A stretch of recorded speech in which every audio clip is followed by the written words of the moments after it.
Nossa matéria toma por base o livro A Doutrina do Pecado e da Salvação, do Dr. Donald Turner, que foi publicado pela Imprensa Batista Regular. Vamos então começar nossa aula de hoje falando sobre a doutrina da salvação. O Senhor Jesus Cristo foi chamado Jesus, disse o anjo celestial a José, porque ele salvará o seu povo dos pecados deles. Mateus 1:21. Seu precursor chamou-o o Cordeiro de Deus que tira o pecado do mundo. João 1:29. Jesus disse a seus primeiros discípulos: Vinde após mim, e eu vos farei pescadores de homens. Mateus 4:19.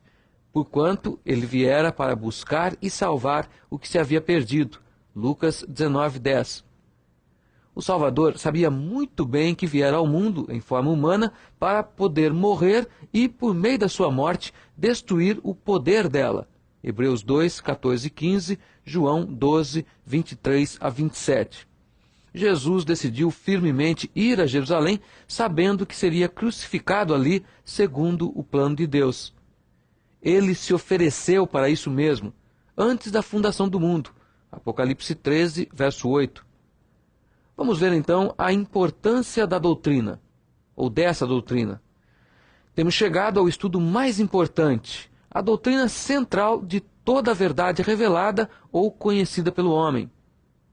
A doutrina da salvação requer a verdade da divindade de Jesus Cristo, enquanto é possível crer-se que Jesus de Nazaré é Deus, sem que essa verdade exija que Deus salve os pecadores.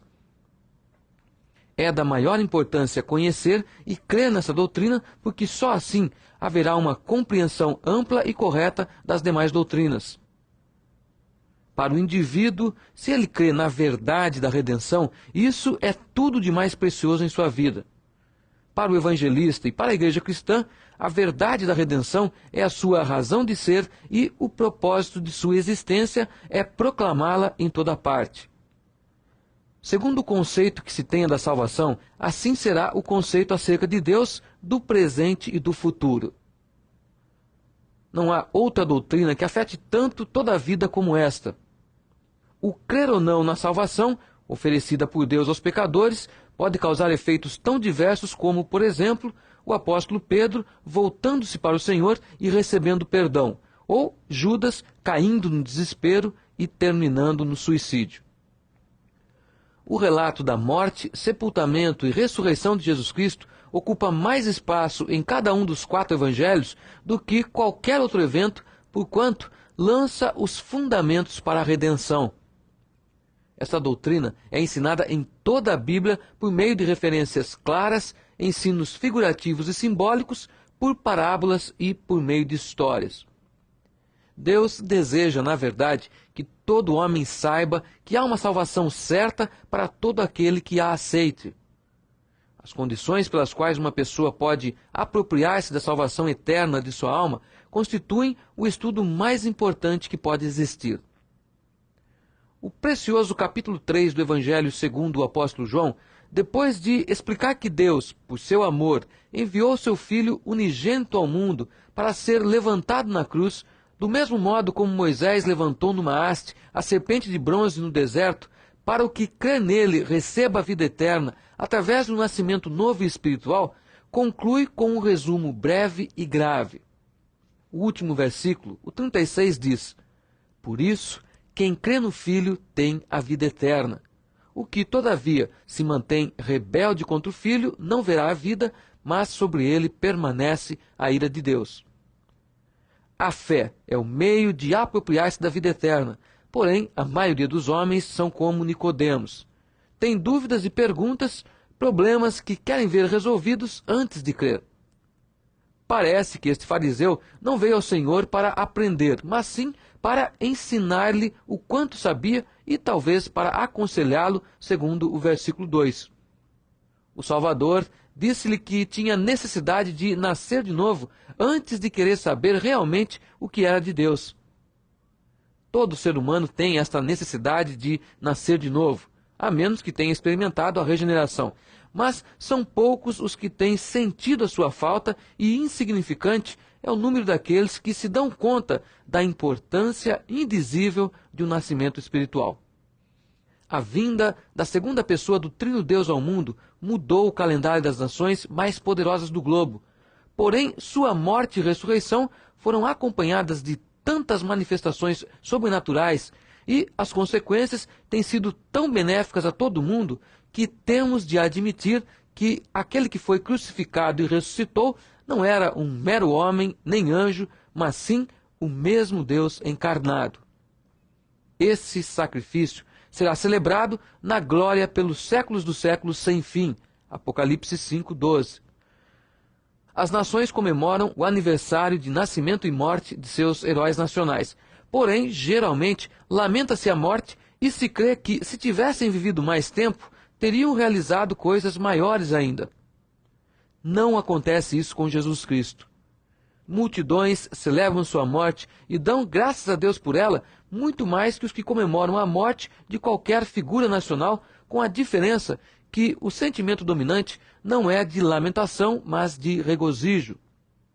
Ainda há profunda alegria na celebração das duas ordenanças da Igreja Cristã, o batismo e a ceia do Senhor, as duas proclamando de novo que Jesus Cristo foi morto, sepultado e ressuscitou. Isto não nos deve causar estranheza. A morte do Salvador foi a culminância, o clímax de seu ministério. Nasceu e viveu para poder morrer. Quando o pequeno grupo de seus discípulos se convenceu, por causa de suas obras, sua vida e seus ensinamentos, de que ele era realmente o Filho do Deus vivo, caminhou imediatamente para a morte. Mateus 16, 16 e 21. Morreu por nossos pecados para nos remir. Marcos 10, 45, 1 Coríntios 15, 3 e etc. Jesus não poderia ter feito mais, ainda que vivesse um século sobre a terra. A morte era a sua obra de expiação, de redenção. Mateus 26, 28. Além disso, Jesus Cristo é a única pessoa cuja ressurreição é celebrada. As testemunhas de sua ressurreição fundaram igrejas ou organizações com aquelas pessoas que creram em sua mensagem e, apesar de toda espécie de perseguições, levaram a palavra de salvação por toda a parte. Onde quer que pregavam, os ouvintes se dividiam em crentes e não crentes. Muitas vezes estes últimos eram inimigos fanáticos. Certamente, a palavra da cruz é loucura para os que se perdem, mas para nós, que somos salvos, poder de Deus. 1 Coríntios 1,18.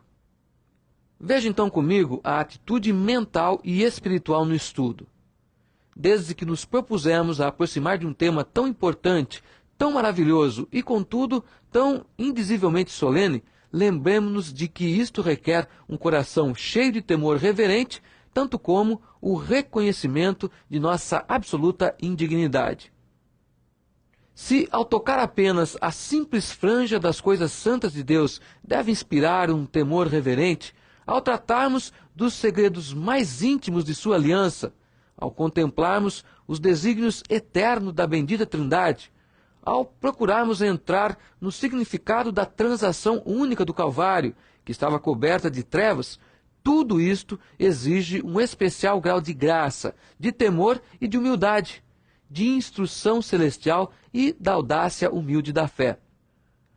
Quando recordamos que a redenção é o assunto mais importante que pode ocupar a mente de homens ou anjos, que não somente garante a felicidade eterna de todos os eleitos de Deus, mas também dá ao universo a visão mais completa das perfeições do Criador, que nela estão escondidos todos os tesouros de sabedoria e de conhecimento, enquanto que por elas são reveladas as riquezas inescrutáveis de Cristo, que por meio da mesma igreja que por ela foi comprada, seja agora notificada aos principados e potestades nos céus a multiforme sabedoria de Deus. Efésios 3:10. Então, que suprema importância não será que a entendamos corretamente?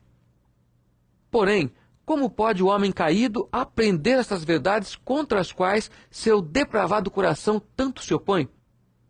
Todo o poder do intelecto é menos do que o nada quando se esforça com seu próprio poder para compreender as coisas profundas de Deus. Visto que o homem não pode receber nada se não lhe for dado do céu, João 3:27, quanto mais necessitará de uma iluminação especial do Espírito Santo se tiver de entrar neste, que é o mais alto dos mistérios. Quem disse isso foi A. W. Pink. Adolfo Saffir escreveu: ao nos aproximarmos deste solene e sagrado mistério, devemos fazê-lo com reverência e temor, recordando que é antes um motivo ou assunto de fé e de adoração do que raciocínio e argumentação. Um santuário aberto, na verdade, para os mansos e aflitos, para os sinceros e contritos, mas que sempre há de ser contemplado com solenidade e temor reverente. A história bíblica da paixão e vitória de nosso Senhor Jesus Cristo está sujeita às leis da evidência, e podemos e devemos aplicar ao seu estudo todas as regras da hermenêutica, ou seja, o modo de interpretar corretamente a palavra de Deus. Porém, isto só não é suficiente. Mais do que nunca aqui, se deve aplicar a lei espiritual de João 7,17, onde percebemos novamente que é o coração obediente ou disposto e resolvido a obedecer que é iluminado. O estudo da redenção não é, então, o mesmo que resolver um problema de matemática, mas que, por outro lado, sejam postos de lado a inteligência e o bom senso. A interpretação histórica, segundo os evangelhos e toda a Bíblia, é a base para todo conhecimento sobre a salvação. A interpretação dogmática ou teológica, que está de conformidade com a revelação completa, também é aceitável e boa. Porém, se por meio destas coisas não chegarmos ao que se pode chamar de uma interpretação pessoal, teremos errado o alvo. Com isto, queremos dizer que, se alguém estuda esta verdade bíblica da redenção com o único propósito de aumentar seus conhecimentos e, ao mesmo tempo, tenha resolvido não permitir que afete sua vida e determinado a não reconhecer nenhuma relação ou responsabilidade pessoal para com o Salvador e a salvação que ele lhe oferece, tal pessoa está se expondo a uma maior condenação. Não aconselhamos a que não faça o estudo, pois pode ser que, apesar das suas resoluções prévias, o Espírito de Deus o convença da verdade e o conduza ao arrependimento e à fé. Porém, o exortamos a que não resista a Deus e à obra suave do seu Espírito no coração. 2 de Pedro 2:21. A história nos ensina que Jesus foi entregue aos seus inimigos e foi crucificado por mãos iníquas. A Bíblia afirma dogmaticamente que foi morto pelos pecados do mundo. João 1:29, 1 Coríntios 15:3 e etc. O importante, porém, é que o indivíduo possa dizer: Cristo morreu por mim. Vamos ver agora, então, ideias contrárias à salvação. Há duas classes de pensamentos ou crenças que privam os que o sustentam de aceitar a oferta divina de salvação. Tem fé, sim, mas não na verdade, e estas ideias erguem um muro em suas mentes para que não admitam a verdade. Primeiramente, é o pensamento errado a respeito do pecado. Se uma pessoa se convencer de que todo pecado nada mais é que uma passagem temporária na evolução da humanidade ou do universo, consequentemente não aceita a verdade acerca de um Deus pessoal ofendido pelo pecado que tem provido uma salvação por meio de redenção. Se intelectualmente julga que não existe tal coisa como o pecado, mas apenas erro mental, sem qualquer objetivo, também não vê um significado lógico em Deus para prover uma expiação. A pessoa que conceitua o pecado como inerente à matéria, ou seja, unido, por assim dizer, estruturalmente à matéria, inevitável ao corpo, mas sem produzir culpa pessoal, e que o espírito do homem é bom sem ser afetado pelo pecado, esse indivíduo não pode entender como alguém possa necessitar de salvação. A segunda classe de erro que luta contra a verdade da doutrina tem relação com o conceito sustentado acerca de Jesus Cristo. Se Jesus de Nazaré não é Deus manifestado em forma humana, logo não há salvação por falta de Salvador. Dizer que Jesus Cristo foi simplesmente um homem bom, um pouco mais santo que a maioria dos homens, um mestre entre os demais fundadores de religiões, é fazer uma declaração ilógica.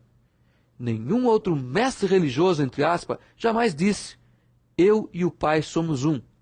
Nem nenhum outro fundador de religião afirmou: se não credes em mim, morrereis em vossos pecados. Ou, o que crê em mim, ainda que esteja morto, viverá. Então, Jesus Cristo, se o havemos de chamar o fundador de uma religião, é o único que fundou sua religião sobre sua própria pessoa antes que sobre ensinamentos ou cerimônias. Se ele se enganou ao fazê-lo assim, ou se iludiu a si mesmo, julgando-se Deus, concluiu-se, logicamente, que não seria mestre digno da menor confiança. Se ele foi homem natural, nada mais, e sua morte foi apenas a consequência das suas blasfêmias, então não existe tal coisa chamada cristianismo. Sem Jesus Cristo, o mediador, Deus e homem, não há cristianismo. A história do homem e a experiência nos mostram que, se Jesus de Nazaré não é o Salvador, como a Bíblia afirma, então não há Salvador nem salvação. Se ele não morreu por nossos pecados e ressuscitou para nossa justificação, então estamos enganados por Deus, decepcionados por nossas consciências e traídos por nossa própria razão.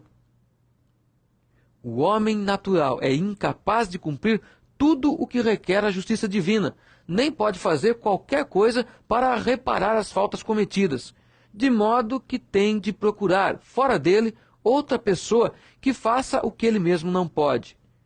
E esse Salvador tem de ser não uma criatura sob a mesma condenação, mas sim o próprio legislador que, voluntariamente, aceite sobre si as culpas e castigos dos culpados.